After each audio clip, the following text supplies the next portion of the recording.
Hi everyone, welcome back to Emma Tube's Books. Today we are going to be discussing This Savage Song by Victoria Schwab. It's a YA urban dystopia. Before I get into it, I just want to tell you I usually don't read dystopian fiction because it was kind of ruined by the cliche aspects of some of the more mainstream dystopias, so it's not my favorite. But this book really turned it around for me. I think it redeemed the genre for me. I'm looking forward to more books like this.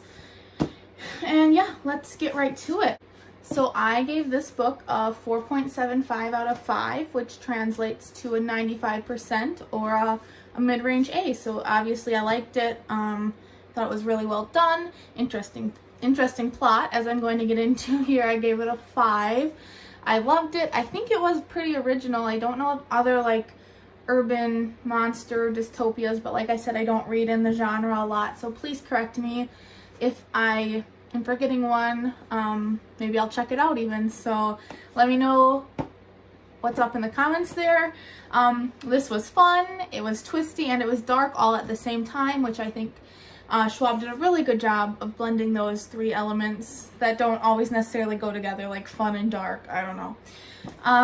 The world building is really good. We have some monsters that are really on brand. You know, she does a good job distinguishing between her monsters and keeping that continuous throughout the novel, so that was really nice to see, especially as a Tolkien lover. I like continuity and stuff like that. So yeah, and the monsters were pretty scary but also kind of beautiful. So she just did a really good job melding things that I wouldn't necessarily think go together. So I give props there for sure. That helped me elevate the plot to a level 5 for me.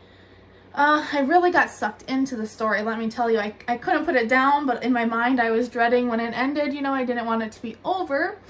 So luckily for me, it's a duology. Haven't read it yet. I'll talk about that later.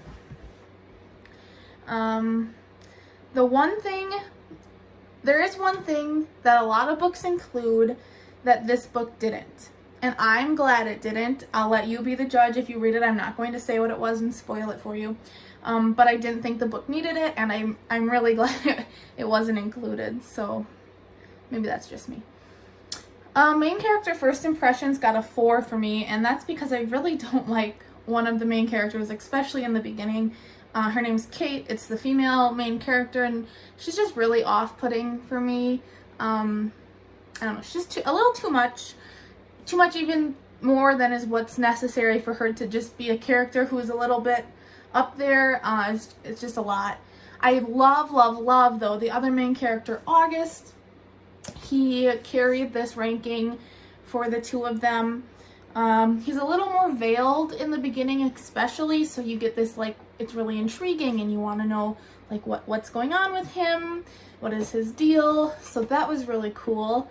And also the other thing I didn't like is their first reaction is kind of boring. It's predictable, it follows a trope, but looking back, I realized that Schwab might have done that intentionally because she wants you to think, oh, this is just another cliche dystopian piece of work, and then she sucker punches you out of left field with all the fun stuff that happens that you didn't even know you wanted in a book until she gave it to you. So maybe that was intentional to give the reader a feeling of normalcy, and then she gets you. So still gonna stick with a 4 though, even though I could make a case for that. But the characters, let me tell you, they developed so well. I had to give the main character development a whole 5, which I know usually I'm a little more particular about the main characters, but these two, let me tell you, they're the best dystopian duo that I know.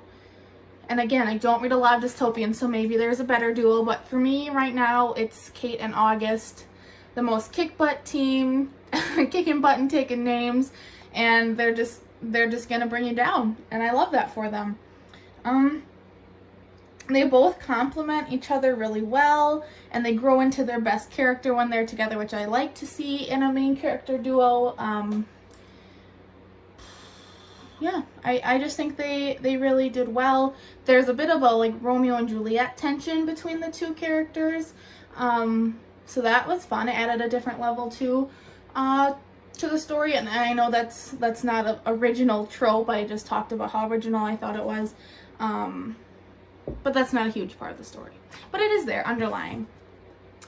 Also, both characters really surprised me. I was, of course, surprised by the fact that Kate came around for me, but just the decisions they both made throughout the book.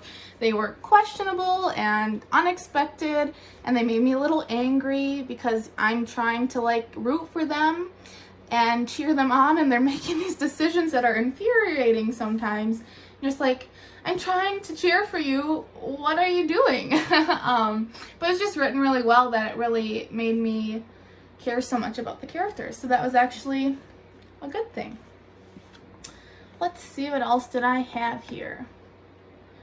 I guess just August in general was a really constant character for me. I loved him throughout the book, but I was constantly surprised by him and his capabilities as a character, and he pulled the book through for me. Kate was a good addition in the end too. I would say I was about a quarter of the way through when Kate started coming around on me. So if you're struggling with her character in the beginning, I get it. It gets better.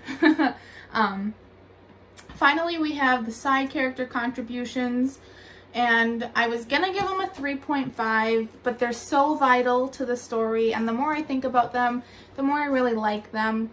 Plus, like I said, with the world building and the monsters, and monsters are acting as side characters for some of the book, I really had to give it a 5 because it was just so well done in that regard. There was, like I said, twists and turns and heartbreak and joy, and that was a lot of contribution by the side characters to make the book, you know, up and down with your emotions. So I'm confident that I gave it the right score, and I'm happy that I'm giving it a 5 and not the 3.5. And the reason I would have given it the 3.5 was because there's not a whole lot of side character page time. The book focuses on Kate or August, or Kate and August. It's actually told from the third person, and we flip-flop chapters between the two of them, which sometimes turns people off of a book, but it was done really well here. The chapters aren't labeled, so like here's the chapter, see? It doesn't say like this is Kate's or this is August's chapter, but the writing is so consistent for each character throughout the book that wasn't necessary. I think it was done really well, actually. But again, I like reading in third person, though I wouldn't say I usually like the flip-flop, but I did here, so it was done really well. I'm not going to be ranking the overall connectedness of the ending because, like I said briefly before, this is a duology. Ugh, just look how beautiful they are together. So good, right? And I'm so excited to sink my teeth into this one. See what I did there? So monsters? I thought it was funny. I'm so excited to get started. I couldn't put this one down, but I didn't want it to end because I wanted more. So here I'm gonna get a whole book more. So that's fun. It's pretty thick. I haven't read it yet, like I said.